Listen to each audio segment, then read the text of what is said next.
Teaching क्या है? Teaching is a process, teaching is a process of imparting knowledge, skills and information to others. इसमें एक mature person होगा। Mature mature person कौन होगा? Mature जो है वो टीचर होगा। मेच्योर कौन होगा? टीचर होगा। जबकि जो इमेच्योर होगा वो नर होगा। अब मेच्योर पर्सन जो है वो देगा। मेच्योर पर्सन क्या दे रहा है? वो दे रहा है नॉलेज। किसको? इमेच्योर को। स्किल दे रहा है, इंफॉर्मेशन दे रहा है। टिपिकली इन अ स्ट्रक्चर्ड और ऑर्गेनाइज्ड मैनर, क्योंकि ये सारी चीजें ऑर्गेनाइज होंगी, एक इनका पूरा जो स्टेप्स होंगे उसके तहत ये देना है। ऐसे नहीं रैंडमली स्टार्ट कर देना। क्यों देना है? To facilitate learning. लर्निंग क्या होता है? लर्निंग जो होता है वो परमानेंट चेंज होता है as a result of experience. Understand करना है चीजों को, तो ये तमाम अंडरस्टैंडिंग के लिए वो क्या दे रहा है? वो नॉलेज दे रहा है, स्किल दे रहा है, इंफॉर्मेशन दे रहा है। किसको? कौन दे रहा है? मेच्योर पर्सन टीचर दे रहा है। किसको? नर को। ये इन्वॉल्व करता है यूज ऑफ वेरियस मेथड। किस वे से वो देता है? मेथड्स कुछ यूज करता है, कुछ टेक्निक्स यूज करता है, कुछ स्ट्रेटजी यूज करता है, ताकि जो इमेच्योर इंडिविजुअल्स हैं उनकी एजुकेशनल डेवलपमेंट में सपोर्ट हो सके। अब हम डिफाइन करते हैं कि नॉलेज क्या होता है। नॉलेज रेफर करता है understanding, awareness and familiarity with facts. Facts का पता हो, इंफॉर्मेशन हो, स्किल हो, और कॉन्सेप्ट एक्वायर्ड थ्रू लर्निंग और एक्सपीरियंस। ये इसमें जो है क्या होती है? It involve ability to apply. Knowledge वो है कि हमारे पास इंफॉर्मेशन तो है, ऑर्गेनाइज इंफॉर्मेशन है, हम उसे अप्लाई कर सकते हैं। And interpret information in meaningful ways. और जो इंफॉर्मेशन है उससे हम इंटरप्रेट कर सकते हैं, अंडरस्टैंड भी कर सकते हैं। जाहिर सी बात है, पहले हम अंडरस्टैंड करेंगे उससे, और उसके बाद जो हम अप्लाई करेंगे। इंफॉर्मेशन तो रैंडमली भी होती है, लेकिन नॉलेज जो होता है ये ऑर्गेनाइज्ड इंफॉर्मेशन होती है। ठीक है, होपफुली के ये वाली चीजें क्लियर होंगी। अब हम बात करते हैं टीचिंग मेथड्स, टेक्निक्स, स्टाइल्स और स्ट्रेटजीज की। देखिए, ये चीजें, ये टर्म्स हैं जो आपस में कंफ्यूज हो जाती हैं। टीचिंग मेथड क्या है? ये ओवरऑल अप्रोच है और systematic plan use by teacher to deliver content and facilitate learning. Teacher जो पढ़ा रहा है क्लास में, वो कंटेंट्स हैं, उसने उसको जो है सिस्टमेटिकली प्रेजेंट करना है। It out the general principles and guidelines for instruction such as lecturing कैसे करनी है, cooperative learning कैसे करनी है, ये प्रॉब्लम सॉल्विंग कैसे करनी है। तो वो प्रेजेंटेशन है आपकी क्लास के सामने। ये जिस तरीके से आपने कंटेंट प्रोवाइड करना है, that presentation style is called teaching method. ठीक है, उसके बाद हम आते हैं टीचिंग टेक्निक की तरफ। टेक्निक्स आर स्पेसिफिक टूल्स और methods employed with in teaching method. अब टीचिंग मेथड में आपको किसी मेथड के दौरान कुछ डिफिकल्टीज आती हैं, उन डिफिकल्टीज को ब्रिज कैसे करना है, तो ब्रिज करने का जो टूल है that is called techniques. These are the actual activities और actions carried out by teacher to convey information and help students grasp concepts। अब कुछ concept जो है वो समझ नहीं आ रहे होते, तो टीचर क्या करता है? टीचर फिर कोई टेक्निक यूज करेगा, डेमोस्ट्रेट करेगा, डेमोस्ट्रेशन के जरिए परफॉर्म करके बताएगा, डिस्कशन करेगा स्टूडेंट्स के साथ, या रोल प्ले जैसे हम ड्रामा या फिल्म में किसी का रोल प्ले करते हैं, रोल प्ले करके जरा बताएगा। जैसे न्यूटन के कवानीन समझा रहा है टीचर, तो टीचर कहीं एक साइड पर ट्री के नीचे बैठ कर उसे बताएगा कि यार ऐसे हमने वो सेब गिरा था और ऐसे उसने उठाया था। ठीक है, अब कोई भी आप ब्लड सर्कुलेशन समझा रहा है, सर्कुलेशन सिस्टम जो है, तो वो टीचर जो है अपने मूवमेंट्स के साथ उसको समझाएगा। तो ये जो मेथड्स में चीजें समझ नहीं आ रही, उनको कवर करने के लिए जो आपने टूल यूज किया है that is called teaching technique. उसके बाद टीचिंग स्टाइल है। ये मैनर होता है in which teacher represents information and interacts with student. ये हर एक का डिफरेंट होता है कि किस स्टाइल से जो है कोई समझाता है। It encompasses the teachers personality, communication style and overall demonstration in the classroom. Teaching style can be authoritative, facilitative और इंटरेक्टिव अमॉन्ग अदर। अथॉरिटेटिव ये होता है कि teacher is all and all, के मैंने जो कह दिया वो ठीक है, ठीक है, दैट अथॉरिटेटिव। फैसिलिटेटिव ये होता है कि बच्चे को फैसिलिटेट करना है। हर एक बच्चा आपकी बात नहीं समझ पा रहा तो आप क्या करते हैं, जिसे कहते हैं उंगली पकड़ के चलाना। ठीक है। इंटरेक्टिव, इंटरेक्टिव है कि इंटरेक्शन है स्टूडेंट्स के साथ में मुकम्मल, उनको भी बोलने की इजाजत है, क्वेश्चन आंसरिंग में, डिस्कशन में उनको भी साथ शामिल करना है। तो ये जो है ये टीचिंग के स्टाइल्स हैं। उसके बाद हम आते हैं स्ट्रेटजी। स्ट्रेटजी यार नॉब टर्म होगी जरा। Strategy involves broader planning and decision-making process to achieve specific educational goals. हमारे यहाँ कुछ goals होते हैं, कुछ objectives होते हैं, कुछ aims होते हैं। तो specific goals को achieve करने के लिए क्या-क्या planning करनी है? टीचर ने अपनी क्लास का रिजल्ट या सेमेस्टर का रिजल्ट एंड पर अच्छा देना है तो उसके लिए वो लॉन्ग टर्म कैसे प्लानिंग करेगा, ब्रॉड करेगा, लॉन्ग टर्म करेगा। This include how a teacher structure lesson कैसे बनाएगा, असेस कैसे करेगा स्टूडेंट्स को, किसको कितनी समझ आ रही है, अंडरस्टैंडिंग उनकी क्या है, and adapts to individual learning needs. Adapts, इसमें मैं वर्ड दो यूज करूंगा, sympathy and empathy. Sympathy, sympathy होता है थिंक फॉर अदर्स, सिंपैथी। और दूसरा वर्ड मैं यूज किया एम्पैथी, मैं ये नीचे देख रहा हूं। एम्पैथी होता है थिंक विद अदर्स, बच्चों की भलाई सोचना सिंपैथी है, और बच्चों की सोच पर जाकर, बच्चों के ज़हनी लेवल पर जाकर सोचना एम्पैथी है। तो जो टीचर होता है उसमें सिंपैथी भी होती है और एम्पैथी भी होती है। Teacher is sympathetic as well empathetic, और एम्पैथी को साथ लेते हुए वो ये देखेगा कि यार मैंने बच्चे को कैसे अच्छा रिजल्ट देना है, मेरा बच्चा कैसे समझ सकेगा और ओवरऑल में रिजल्ट जो है वो बेटर होगा। Strategies may involve long term planning for a course or adjacent on the FODAI base, ठीक है ना। लॉन्ग टर्म ये जो कोर्स आपका है, जो 7 सेमेस्टर है, उसका पूरा जो कोर्स है उसके लिए लॉन्ग टर्म आपकी ये प्लानिंग होगी। प्लानिंग होती है फ्यूचर के लिए, decision making, decision making for the future. ठीक है। यहां तक आप देखिएगा कि आपके पास टीचिंग की आपने बात की है, टीचिंग को आपने डिफाइन किया, हमने टीचिंग मेथड को किया, हमने टीचिंग स्ट्रेटजी को किया, हमने टीचिंग स्टाइल्स को किया। यहां तक अगर आपका कोई क्वेश्चन है तो कीजिए, फिर नेक्स्ट प्रोसीड करता हूं मैं मेथड्स की तरफ।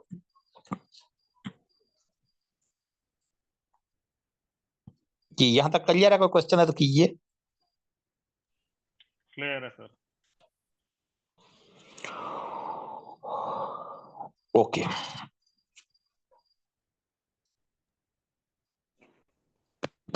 सर टीचर मेथड का थोड़ा सा दोबारा से बता दीजिएगा, थोड़ा ज़हन से निकल गया मुझे।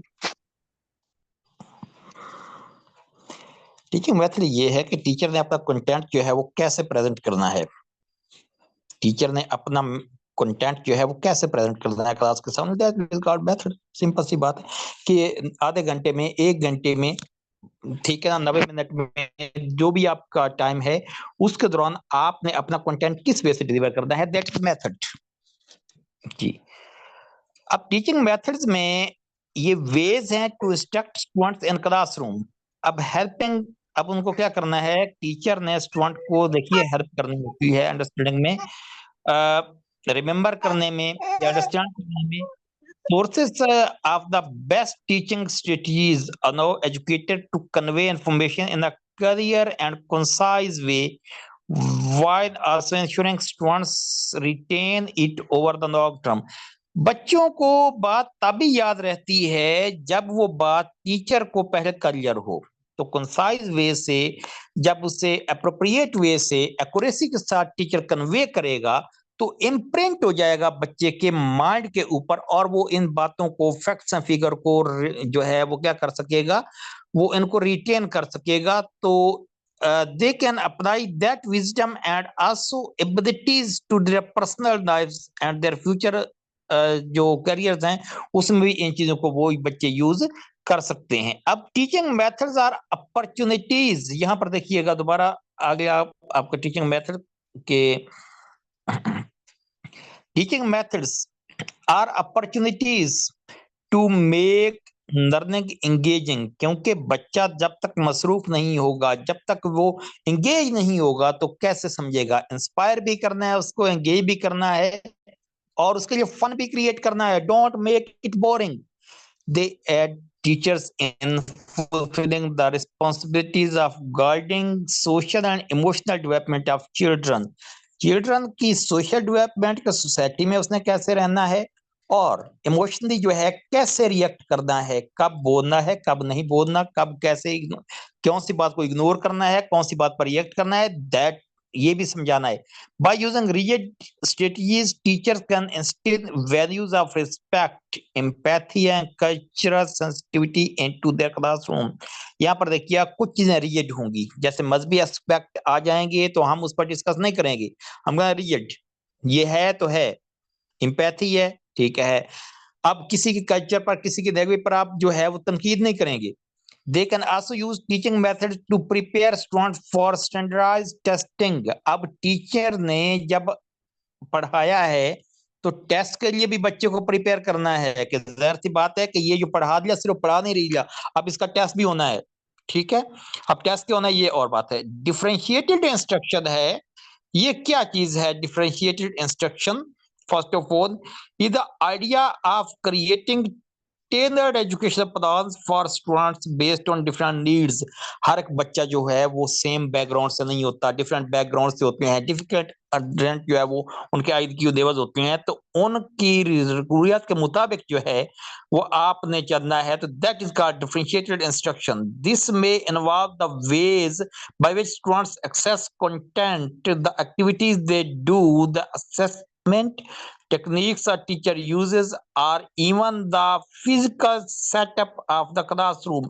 देखिएगा कि एक किसान का बच्चा है, उसको कॉन्सेप्ट और तरीके से समझाया जाएगा. एक जो है इंजीनियर का बेटा है या डॉक्टर का बेटा है, तो उसको एक उसी बात का कॉन्सेप्ट और तरीके से समझाया जाएगा. तो अब मसला ये होता है कि वैरायटी भी हो चाहिए कंटेंट में, कि जिसके इंटरेस्ट के मुताबिक है आपने उसके इंटरेस्ट के मुताबिक एग्जांपल देके आप उसे समझा सकते हैं. As all people have varying abilities and talents, it is beneficial for a teacher to adapt their teaching styles to unique students. तो मुख्तलिफ स्टूडेंट्स को मुख्तलिफ वे से पढ़ाना, that is differentiated instruction. Here are some ways an educator जो है may differentiate instruction. Provide books or other material at different reading level. Different reading level पर आप जो है बुक्स वगैरह जो है बच्चों को प्रोवाइड करते हैं. अब create custom spelling list for student with different spelling skills. आपने स्पेलिंग स्किल्स सिखानी है तो उसके लिए कोई आप अपना मेथड यूज कर सकते हैं. और host small groups to provide tailored advice to students. ठीक है, छोटे छोटे ग्रुप बना के जो है ना आप उनको कहते हैं कि यार ये आप जरा प्रेजेंट कीजिए, आप जरा प्रेजेंट कीजिए चीजों को. तो इस वे से भी आप जो है उनको जो है डिफरेंट वे से समझा सकते हैं. नेक्स्ट मूव करते हैं लेक्चर बेस्ड मेथड. ये यार ओल्ड मेथड है और इसे आप कह लीजिए ट्रेडिशनल मेथड है.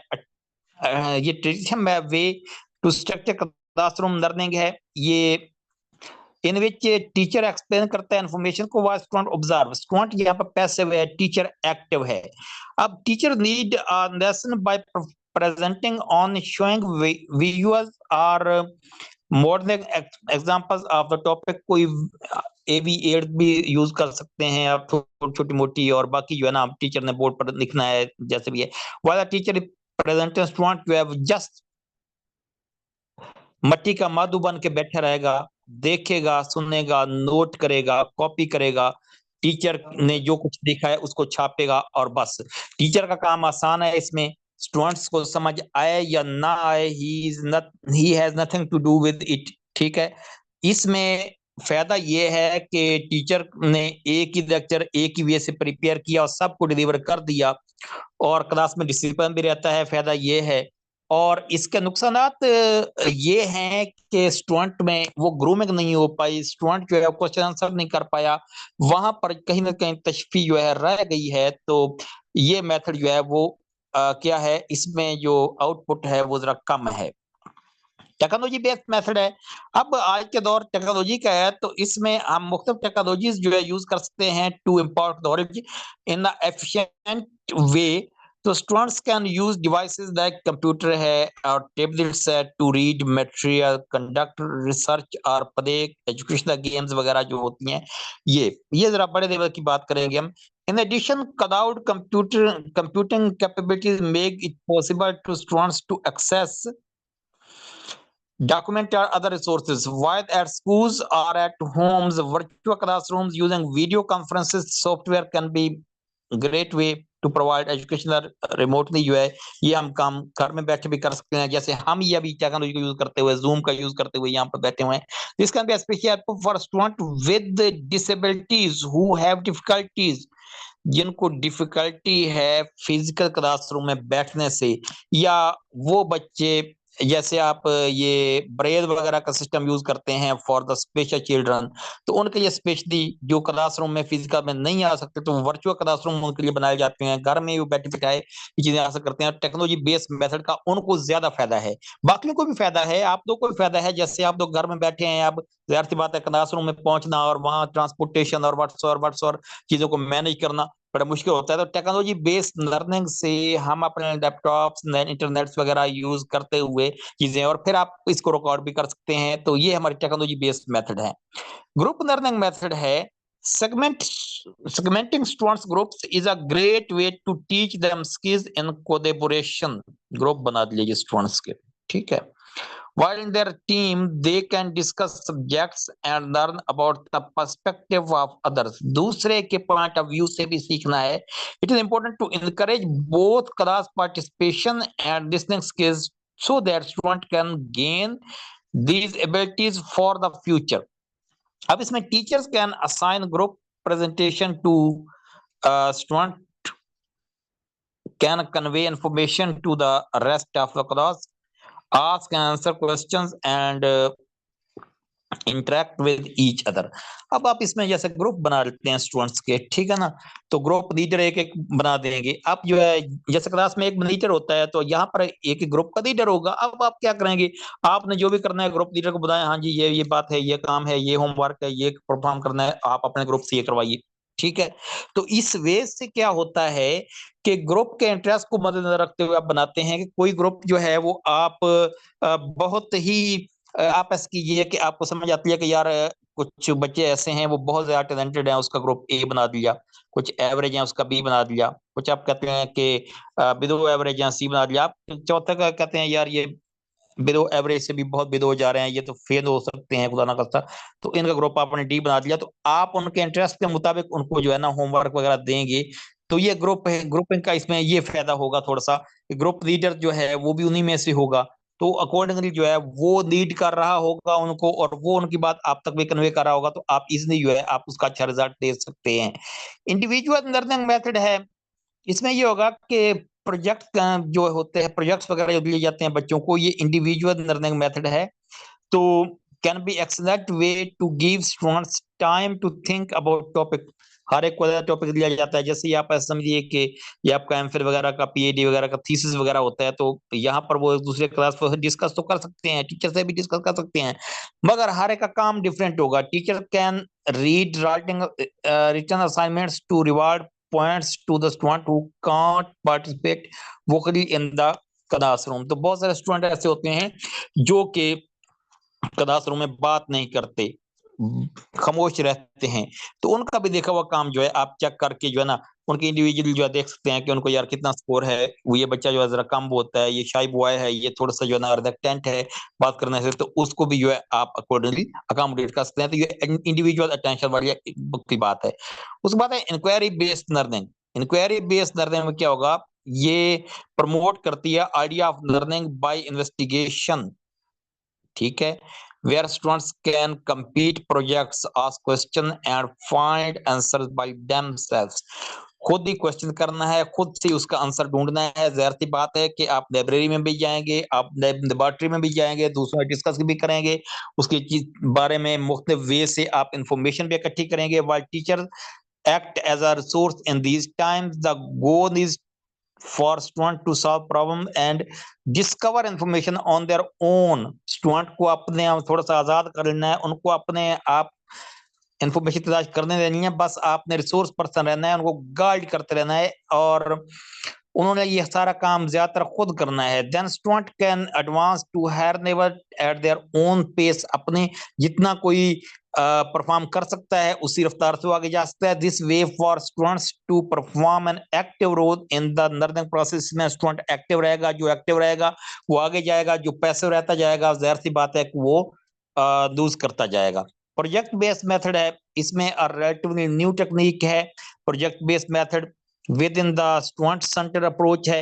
देखिए अप्रोच में एक टीचर सेंटर्ड अप्रोच होती है जिसमें टीचर ऑल एंड ऑल होता है, एक कंटेंट सेंटर्ड होती है जिसमें हर स्कूल में कंटेंट को फॉलो करना होता है, और आज का जो मौजूदा अप्रोच है वो आपकी स्टूडेंट सेंटर्ड चल रही है, लर्नर सेंटर्ड चल रही है, बच्चे के इंटरेस्ट को देखना है।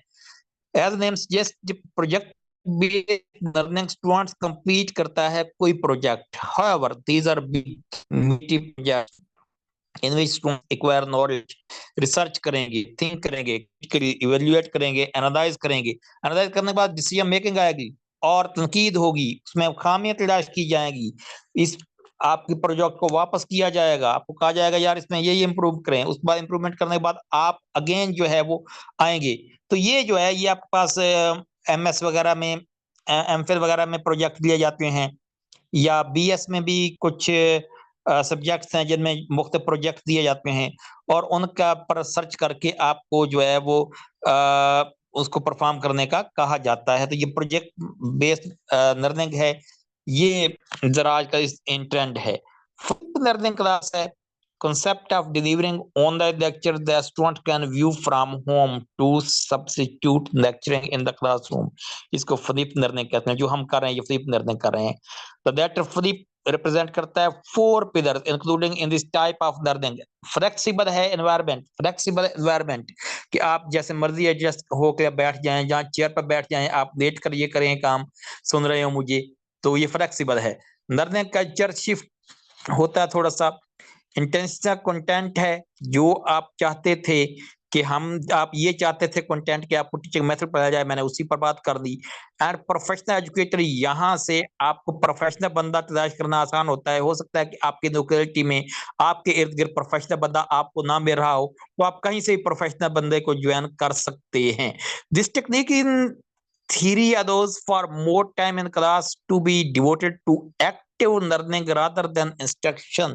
इसमें आप एक्टिविटी परफॉर्म भी कर सकते हैं, क्योंकि कुछ स्टूडेंट ऐसे होते हैं जो थोड़ा सा रिलेक्टेंट होते हैं वैसे face to face physical class में, तो वो स्टूडेंट भी यहाँ पर जो है वो क्या कर सकते हैं, इंटरेक्ट कर सकते हैं क्वेश्चन आंसर सेशन के दौरान जो है। उसके बाद कोऑपरेटिव लर्निंग है, इसके बाद मैं यार ये बताऊंगा कि नेम सजेस्ट करता है कोऑपरेटिव लर्निंग इन्वॉल्व करती है ग्रुप वर्क।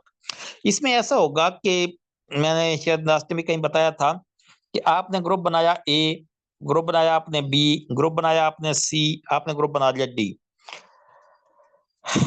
एक कुछ लड़के ऐसे थे, बच्चे ऐसे थे आपकी क्लास के जिनको क्वेश्चन नंबर 1 आता था। आपने कहा जी 1 एक को आता है, उसको इधर कर दिया, उसको एक को इधर कर दिया, एक को इधर कर दिया, सारों में एक एक 1 वाला कर दिया। अब एक कुछ बच्चे ऐसे हैं जिनको सिर्फ क्वेश्चन नंबर 2 आता है, सारे में उसे भी डिवाइड कर दिया, 3 आता है उसको भी कर दिया, फिर 4 आता है फिर भी। अब हर एक ग्रुप में ऐसे बच्चे हो गए हैं जिनको क्वेश्चन, किसी को क्वेश्चन 1 आता है, दूसरे को 2 आता है, तीसरे को 3 आता है, चौथे को 4 आता है, और पांचवें को 5 आता है। अब उन्हें कहिए भाई जो आपको आता है वो दूसरे को समझा दें, जो आता है दूसरे को समझा दें, जो नहीं आता दूसरे को समझ दे। इस तरीके से आपके 5 के 5 क्वेश्चन भी हो जाएंगे और आपको दोबारा से उन्हें समझाना भी नहीं पड़ेगा। इस कम टाइम में आपका ये काम जो है हो जाएगा। ये कोऑपरेटिव लर्निंग है। Students are broken into small groups to read and learn from a certain perspective, then changing their groups members spread the information and share it with the other. अब आप ग्रुप की थोड़ी तरतीब change करेंगे। आप कहेंगे ठीक है जी, इस एक ग्रुप वालों को जो है ना क्वेश्चन सारे आते हैं तो ये दूसरों को समझा दें, वहां से ग्रुप वाले कुछ खींचते, जो बच्चे अब भी जिनको नहीं आ रहे उनका सेपरेट ग्रुप बना देंगे और वो करते रहेंगे। जाहिर सी बात है जो लर्न कर चुके हैं उनको आप आगे काम दे देंगे, जो जरा रिटार्ड कर रहे हैं उनको जो है उसी पर आप लगाए रखेंगे, ताकि एक दूसरे के कोऑपरेशन से वो लर्न कर सकें जितना पॉसिबल हो। अब किनेस्थेटिक लर्निंग मेथड है, इसमें मूवमेंट्स हैं। Teacher can move around the class and use hand gestures while present to engaging student visually and kinesthetically. अब they can also encourage student to perform physical activities where they can move around and use activity। ठीक है, activity based teacher class में move करेगा। ये छोटी class को समझाने के लिए ये तरीके हैं।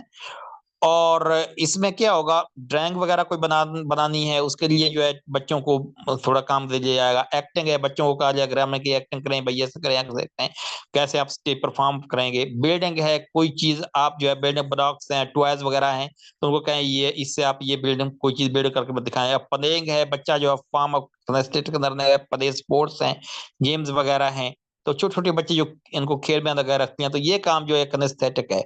गेम बेस्ड मेथड है, क्लासरूम टेक्निक है, और help student to more excited about learning है। Consider developing and implementing educational games हैं, चैलेंजेस हैं, पजल्स हैं, इन पर्सन और ऑनलाइन दोनों हो सकती हैं। जैसे आप गेम्स आप मोबाइल में होती है, they can inspire children specially kinaesthetic learners. कुछ बच्चे ऐसे होते हैं जो मूवमेंट से बहुत ज्यादा सीखते हैं, but more fully in the learning process and keep them motivated and focus on learning. देखा आपने गेम, बात का बच्चा ऐसा लगा हुआ है मोबाइल पर, इतना ज्यादा मगन है कि वो कभी इधर स्टीयरिंग मोड़ रहा है गाड़ी का, कभी इधर मोड़ रहा है, कभी स्पीड तेज कर रहा है। तो ये किनेस्थेटिक बच्चे होते हैं, इनको जो है ना इस वे से पढ़ाना जो है वो ज्यादा इफेक्टिव होता है। It can also allow them the opportunity to solve problem and reach a goal. उनको इस वे से आप बड़े अच्छे तरीके से जो है ना वो कोई भी चीज समझा सकते हैं। एक्सपीडिशनरी लर्निंग मेथड है, ये प्रोसेस ऑफ लर्निंग है through participating in practical experience. बहुत सारे बच्चे जो है वो बड़े एक्टिव होते हैं, वो कहते हैं ये हाँ जी बॉय स्काउटिंग है, हम आ गए हैं, ट्रिप है, इसके लिए जो है अरेंजमेंट में हम आगे हैं, ठीक है। और कोई भी चैलेंज जॉब है, स्काउटिंग है, गाइडिंग है, तो उसमें आप वो कहते हैं हाँ जी हम आ गए हैं, हम ये काम करेंगे, हम ये करते हैं, आप उन्हें उसी वे से एंगेज करते हैं, तो that is called expeditionary learning method है ये। और बेनिफिट्स इसके टीचिंग मेथड के क्या होते हैं यार, इसके बेनिफिट्स ये होते हैं कि एक तो स्टूडेंट्स तक आप अपनी बात इफेक्टिवली पहुंचा सकते हैं, अपना कोर्स कवर करने के लिए प्लानिंग कर सकते हैं, एजुकेशनल कंटेंट को आप प्लान कर सकते हैं, और अपने स्टूडेंट्स को अपने साथ कनेक्ट रखने के लिए आप देखते हैं कि कौन सा तरीका जो है आपका अच्छा रहेगा। अब इसमें होता क्या है कि स्टूडेंट को साथ देकर चलना है। अब आप मोर एडवांस प्रोफेशनल के साथ भी जो है वो बात करते हैं, उनसे भी कंसल्ट करते हैं, उनसे भी सीख सकते हैं। और फीडबैक स्टूडेंट्स का, पेरेंट्स का आप तक पहुंच रहा होता है कि बच्चे समझ आ रही है एक बात कि नहीं आ रही, आपकी बात कन्वे हो रही है प्रॉपर या नहीं, और अडेप्टेबल हो जाते हैं। यानी आप समझ जाते हैं कि यार बच्चा जो है इस मेथड को जो है ज्यादा पिक कर रहा है, क्रिएट करते हैं, एक रूटीन क्रिएट करते हैं, किस मेथड से आपने पढ़ाना है, कौन सा सब्जेक्ट है, कौन सा मेथड यूज करना है। और अब आप जो है देखें कि कुछ बच्चे ऐसे होते हैं जिनको आपका लेक्चर मेथड समझ आ रहा है, कुछ ऐसे होते हैं जिनको डेमोन्स्ट्रेशन समझ आ रही है, कुछ ऐसे बच्चे होते हैं जिनको डिस्कवरी मेथड समझ आ रहा है। तो आप देखते हैं कि यार मेरी क्लास में इतने बच्चे जो है मेथड 1 समझ रहे हैं, इतने 2 समझ रहे हैं, इतने मेथड 3 समझ रहे हैं। तो आप जो है मुख्तलिफ वे से जो मेथड आपके बच्चे ज्यादा समझ रहे हैं क्लास वाले, आप 2-3 मेथड से एक ही बात को समझाएंगे, तो आपकी लर्निंग, बच्चों की जो लर्निंग है वो और ज्यादा जो है वो क्या हो जाएगी, इफेक्टिव हो जाएगी।